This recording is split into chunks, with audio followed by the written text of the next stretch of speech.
Satyasando Mahatejaha Dharmajna Susamahitaha Varam Mama Datatesha Tanme Shunvantu Daivataha. This is what I said, sir. What is he saying?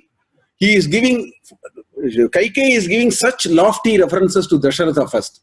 What are those references? Satyasandaha. Dasharatha is embodiment of truth. He will keep up what he said. That's what Kaikeyi is saying. Satyasandaha. Mahatejaha.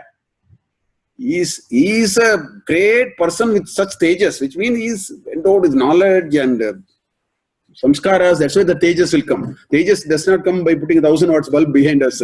It comes through good samskaras, it comes through good knowledge and all that.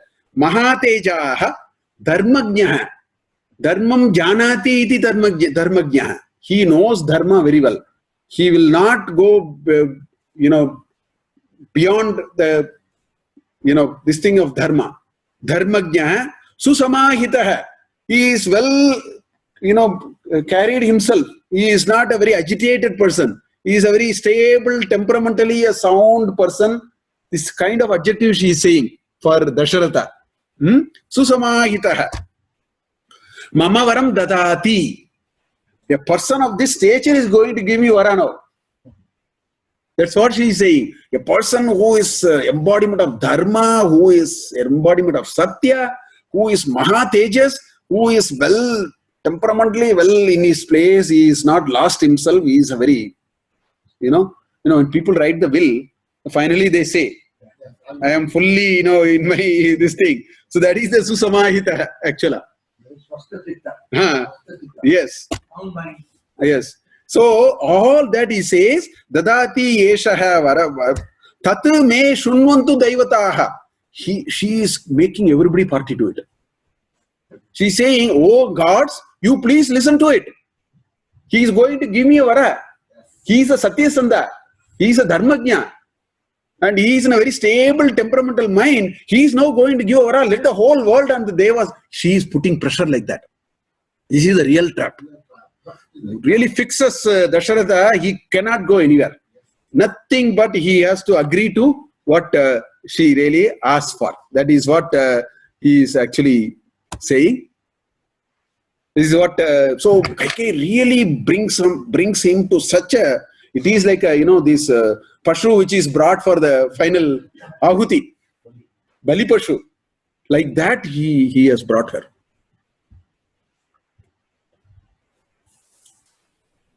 Tat pratish Shrutya dharmena nachedyasya me varam adyeva hi prahasyami jivitam tadvimanita.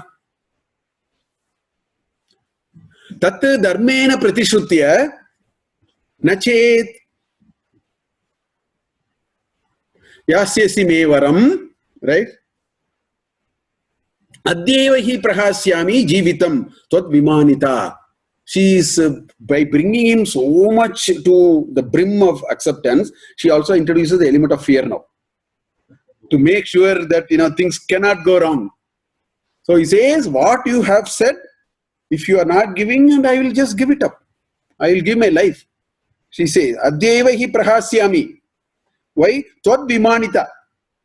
Vimanita, avamanita, these are all, manita is the opposite of that, vimanita. Which means you have walked out of the contract and belittled me in front of everyone. I thought you were promised and I am making a commitment and asking, you are just giving me up.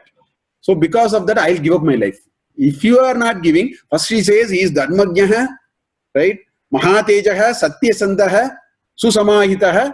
He is going to give the vara. All devas, please listen. Now also she tells, if you are not giving the vara, she is still not spelled what it is. She has made sure that there is not a micron millimeter she can move this way, micron meter she can move this way, that way. Brought her to that, then only she said what the boon was. So it's all done in such a way, it's a perfect trap in which Dasharatha was finally, he had no other choice. He's walked into this contract in many ways. So that's what she is saying here. Vangmatrena tada raja Kaikeya swavashe kritaha prachaskanda vinashaya pasham mriga ivatmanaha. So these are all in between Valmiki puts his views on what is happening. So this shloka, Valmiki Ramayana is full of like that. In between he will say what is happening. So 22nd shloka is saying, Vang matrena, tada, by the course of events that has happened so far, tada, Vang matrena, Raja, Kaikeya Sovashe Kritaha. She has trapped him by his word. Vang matrena. He has completely trapped Dasharatha by the word. This is Valmiki's narration of what is his understanding of what has happened. This is not daily story. He is putting his shloka there. Yeah, his view. Vang matrena tada raja kaikeya sovashe kritaha. Then the next line he again gives a beautiful upama. Like what it is. It is like a deer which is getting trapped. That's what it says. It says, Prachaskandaha, one who jumps into it. Prachaskandaha vinashaya. Pasham mriga iva atmanaha. Atmanaha vinashaya mriga iva. Pasham. Just like you put a thread and then catch the deer. The same way, by his own words, Kaikeyi trapped Dasharatha. This is Valmiki's view on what has happened in the story. He has put this kind of a shloka. After all that, she says what it is. She never said until then. She merely said, you promise, in front of all of you, you are telling, you are agreeing, you are saying, I will do it for the sake of Rama. Say for the sake of Rama, Rama has to go. That is your problem. You are saying you will say for the sake of Rama, you please say. And if you don't say anyway, I will give up my life. All that she said, then she finally comes to the what exactly she wants. That comes much later. That's the last. Right? Abhisheka samarambah ragavasyopakalpitah anenaiva abhishekena bharato me bishicyatam. She says, Abhisheka samarambah kritah. You already made all arrangements. See, in many of these movies you will find all marriage arrangements will be there. Finally, this lady will be taken, the heroine will be put there. So like that she is suggesting. What she is suggesting is, you have done all arrangements, so you don't have to do any new arrangement. I am not asking you to do any new arrangements. You have done the arrangements. He says, Abhisheka samarambah abhavat. For what? Ragavasya upakalpitah. That you did keeping Raghava in mind. That is okay. But the fact is, tomorrow morning, all arrangements have been made, all VIPs have been invited, all arrangements have been made. Then she says, Anena eva, using that only. You don't have to do anything different. Anena eva abhishekena, use that same function, right? Bharataha me abhishichyat, me bharataha abhishicyatam. So that is the first boon. All arrangements you have made, you just use that, replace Rama with Bharata. That's it. This is what she is actually saying. That's the first thing. Then second, she says, Nava Panchasha Varshani Dandakaranyam Ashritah Chira Jina Jatadhari Ramo Bhavatu Tapasah. Nava Panchacha Varshani, 9 plus 5. Nava is 9, Pancha is 5. Nava Panchacha Varshani is 14 years. Nava Panchacha Varshani Dandakaranyam Ashritah. Let his refuge be Dandakaranya. Ashraya is refuge. So Ashrita is one who has taken refuge in Dandakaranya, which is Rama. So you ask him to go to Dandakaranya for 14 years. And how should he be there? Chira Ajina Jatadari. The Ajina is the deer skin. Chira is the bark of the tree. So Chira Ajina Jatadari. So let him be like an ascetic. These are the indications of leading an ascetic life, not a princely life, not a life of a Yoraja. So what is being indicated there is he should give up everything and lead a simple life of being an ascetic. So Chira Ajina Jatadari Ramo Bhavatu. Tapasaya. Let us do tapas. His job is let him do tapas. That's all. Let him 14 years. Let him lead a life of a sannyasi sort of a thing. 14 years in Dandakaranya. Let him do tapas. That's all he should do. Whereas the arrangements that you have made already, use the same arrangement, replace Rama with Bharata and do the Abhisheka. So those are the two things finally she asked. Okay, now I want to really bring some, so what have we done so far and what is the learning here? Just like the brainwashing that we saw last time. See, there is this story, Ayodhya Kanda, that's why I feel it is very, very important, because we go through, every one of that is being talked about in every sarga in our life at some point in time. That's why I always feel, particularly youngsters must read this much of disappointments and surprises and this and that and the variety of the world which can be deceptive, which can be, they're all very rich in Ayodhya Kanda. So I keep saying youngsters must read Ayodhya Kanda, because that really gives them an understanding of life in its own this thing. So if you look at here, what is the most striking thing is Kaikeyi. Look at Kaikeyi. A person, we all know that in our life, but then we see it in such a beautiful expression of playing it out through this story. See, for all of us, the biggest problem is mind. Look at this Kaikeyi. Kaikeyi started by saying, I'm extreme. She actually was telling Manthara, what happened to you? What is your problem? Rama is like Bharata for me. That's how you see it in Sarga, 6 and 7. She was telling Manthara, have you anything gone wrong with you? But then Manthara is able to brainwash her. So the message in these 9 sargas, Sarga 4 to 9, if you really ask me, 4 to 10 or 11, whatever, if you ask me, is what happens to this mind? What can happen to somebody's mind? Somebody's mind can be taken anywhere and it can destroy that person to any extent, for which some brainwashing can happen, this can happen and so on. So this mind Vishay, there is so much in our Purana. So in Bhagavata Purana, in Ekadasa Skanda, there is a beautiful episode, 23rd chapter. There is a nice shloka there. I will narrate that story. Then I have taken only 2. The entire Sarga has to be read. And another thing I want to tell you, because when I was reading it yesterday, this struck me. Our ancestors had another very nice practices. If in a particular Sarga or in a particular series of Sarga, if there is a very, very important message, which is only for our good for Loka Sangra, good for an individual, then what they do is they put a Palashruti. Ganga Avatarana, you had Palashruti. I don't know how many of you I mentioned it.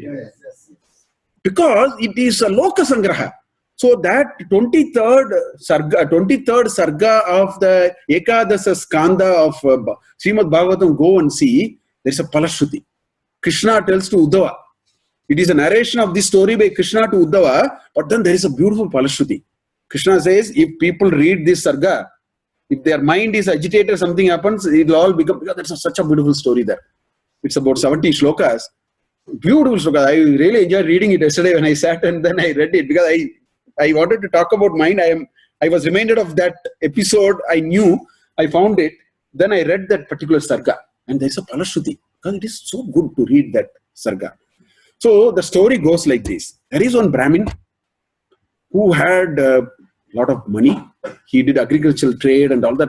See, that time doing agricultural trade is a measure of wealth. That's why in Lomasam, Pashubis, Swaha, we say you need a lot of Pashus. It's an agricultural economy. The only way you can become very wealthy is to do agriculture at that time. 5,000, 10,000 years and so on. So this Brahmin was doing great agriculture. He had a lot of money. But this fellow was so much after money that the shloka, some of the shlokas in the chapter says, he didn't do even these Panchamaha yajnas. He did nothing. He paid nothing to, in Bhagavad Gita chapter 3, that 8, 9 shlokas about yajna. It says, Tena yevasaha. Apradayabhyo, what you get, if you don't give to others, you're like a thief. Pachanti Atmakarana, this is what Krishna says. So here he says this man did nothing. He was only, furthering his wealth and so on. His sons hated him. Daughter-in-laws hated him. He had nobody who liked him. Like that the story goes. Then what happens is, Krishna says, it's a narration of Krishna to Uddhava. He says, because these followers like these, that wealth disappeared from me in many ways. Some went by fire, some king took it, some his own son stole it. Like that, there are a few shlokas. So this man becomes completely pauper. And as in Bhajagovinda he says, right, Gatavati Vayo Deha Paye, Bharya Bipadi Dasmin Kaye, like that, when money is gone, so everybody throw him out. So this Brahmana, once who was very wealthy and all that, is run down to nothing. Then his realization comes. So he goes into the forest. He was chased out. He goes into the forest, and then he reflects, ponders on how have I wasted. He says, I wasted a lot of my time thinking foolishly about this money. I have wasted a lot of my time. I have very little time. What do I do? Like that. So he transforms into a very pious being. Then there are shlokas. He says, when he comes with a Bhiksha Patra and with a Danda and so on, some people steal away his Bidda. They don't like him. They take away his Bhiksha Patra. Some people urinate on his head. Like that shlokas are there. Some people take even the Danda and then break it and throw it away, chase him away. Sometimes whatever Bhiksha he gets, he comes, people take it away and run away. But this story goes like that. So like that, Krishna tells all this story. Then the story ends, is how it is, he repented and all that.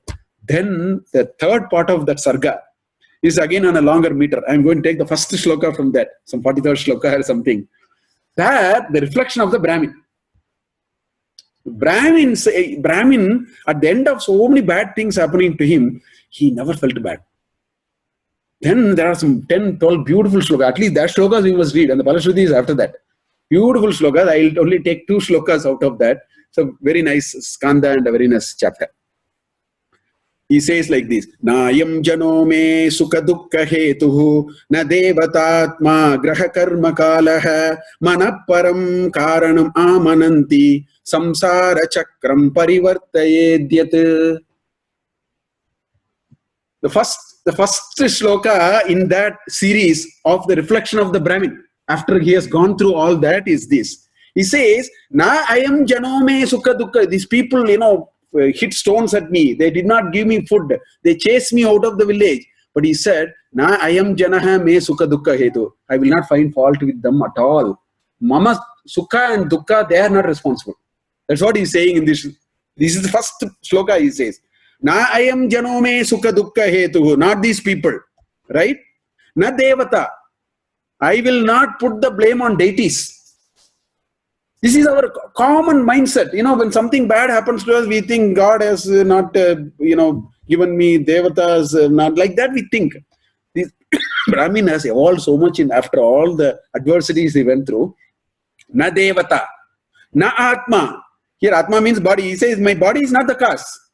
My body is not the cause. I am very clear. Whereas we think so many things about us. The atma, anatma, tattva, vichara is very important in life.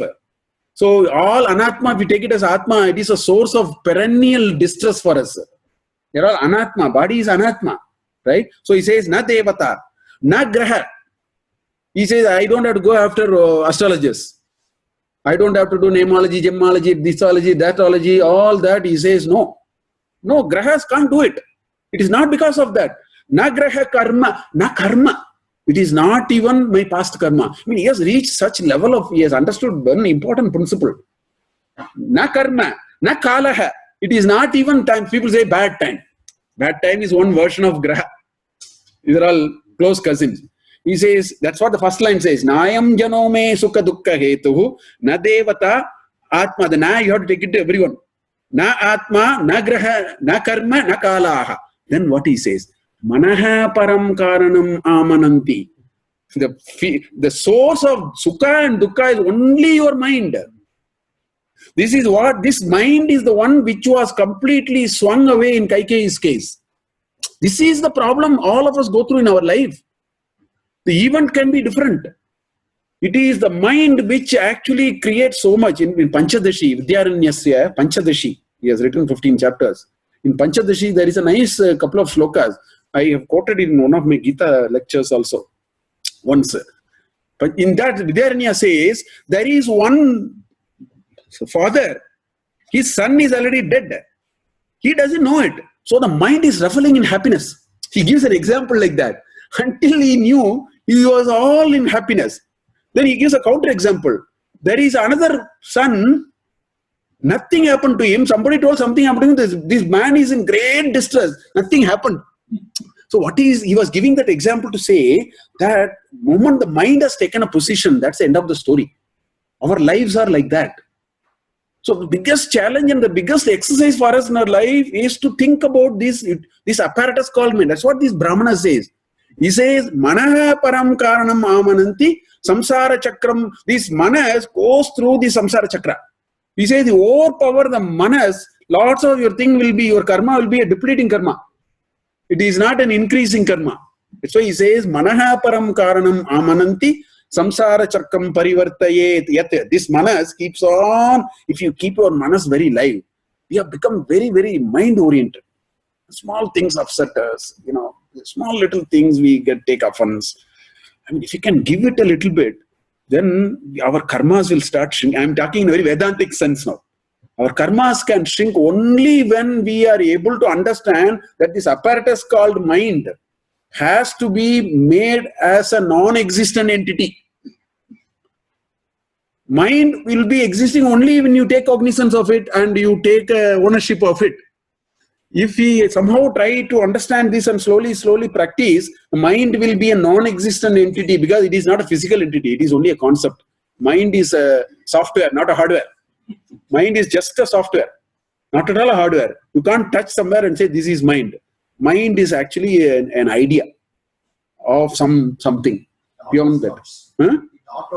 It is a bundle of thoughts actually. It is nothing but a bundle of thoughts. So if your thoughts can be reduced, then mind is reduced. So he started with that. He told so many shlokas, beautiful shlokas, long meter. But now there is an important message. That's why it is a long meter.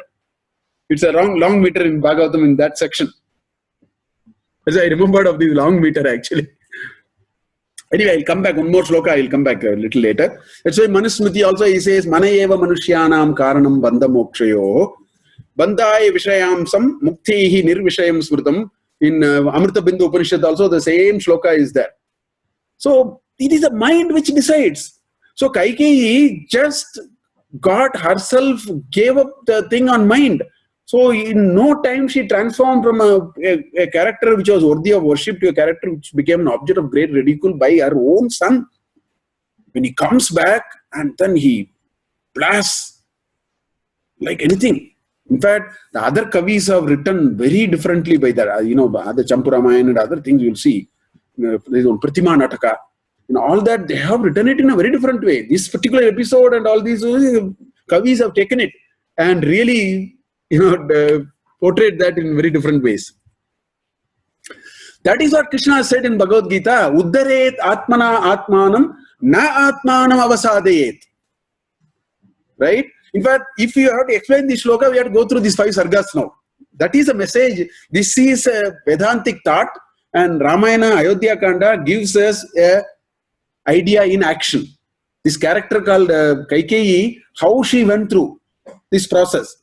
So he says, Uddaret atmana atmanam. You lift yourself with your own mind. Na atmanam avasade. Don't, make yourself, yourself should not be destroyed by using this mind in the wrong way. Then he says, Atmaiva hi atmano bandhuhu, Atmaiva ripuhu atmanascha. Whether your mind is your friend or enemy is in your hands. But that's a tool available. It is in your hands. What to do with that? You want to perish with that, get destroyed with that, or you want to, evolve yourself as a human being? For both, Krishna says, mind. That's why how it is, he says in the next shloka also. He says, Bandhuhu atmanastasya yeneva atmeva atmanajitaha. If you are able to overpower your mind, meaning let mind play its only when it is required, then it becomes your friend. But if you are not able to control, anatmanastu shatrutve vartet atmayeva shatruvatte. If you are not able to, develop that kind of a orientation, your own mind will become the biggest enemy for you. These 2 shlokas in Bhagavad Gita, we must remember when we talk about these 5 chapters. and understand this character called Kaikeyi. Kaikeyi is only telling us that your mind, beware of your mind. It can be brainwashed. It is so fickle. It can go into all directions and destroy yourself in the process. That is what is coming through these episodes that we see. So the Brahmana went on with more shlokas. From 43rd shloka, I have gone to 48th shloka. There are many in between, as I told you. He says, Mano vashenyah bhavan samas deva manaschananyasya vasham sameti bhishmo hi devas sahasas sahiyan yunjat vashetam sahi deva devaha. He reflects on what can this mind do. That's what this Brahmana finally said. He says, Mano vashe anye hi abhavan. Everybody is under the control of manas. Manohi vashe anye hi, abhavan smaha deva manascha na anyasya vasham sameti. Mind will not let itself to be controlled by somebody else. But including God, everybody it can control. That is the power of the mind. The Brahmana is reflecting. He's saying, right? Manascha na anyasya vasham sameti. It will not that easily come under the control. That's why Krishna, that's why chapter 6 is all about that. That's why he says, Abhyasena tu kaunteya vairagyena cha grihhyate. Asamshem mahabaho manodusnigraham chalam. Abhyasena tu kaunteya vairagyena cha grihhyate. That's what he is saying there. It's all about Atma Samyama Yoga. That's why it's called Atma Samyama Yoga. Bhishmo hi devaha sahasaha sahiyan yunjyat vashetam sahi deva devaha. So Bhishma is terrible. He says this manas is a very terrible thing. It's like the lord of everybody. Bhishmo hi devaha. Manas is like a deva. It has such a sway and control, is what he is saying. Yunjyat vashetam sahideva deva. Everybody it will put it under its control. Even the gods, everybody it will bring it under control. So this Brahmana kept on reflecting many things. For that first sloka he said, there are 6 slokas. We says why graha is not the reason, why kala is not a reason. There is a separate shloka. I didn't bring all of them. It will become too many for me to discuss. But that set of shlokas he talks about, he says, Nayam janome sukha dukkha hetuhu, right? Na devatatma naha graha karma kalaha. For each one of them he has a shloka where he reflects, no, that is not what is manas. That is not what is manas. Like that, this particular chapter, Ekadasa Skandam, 23rd chapter, nice chapter to read. Antime, there is one Palashruti of what will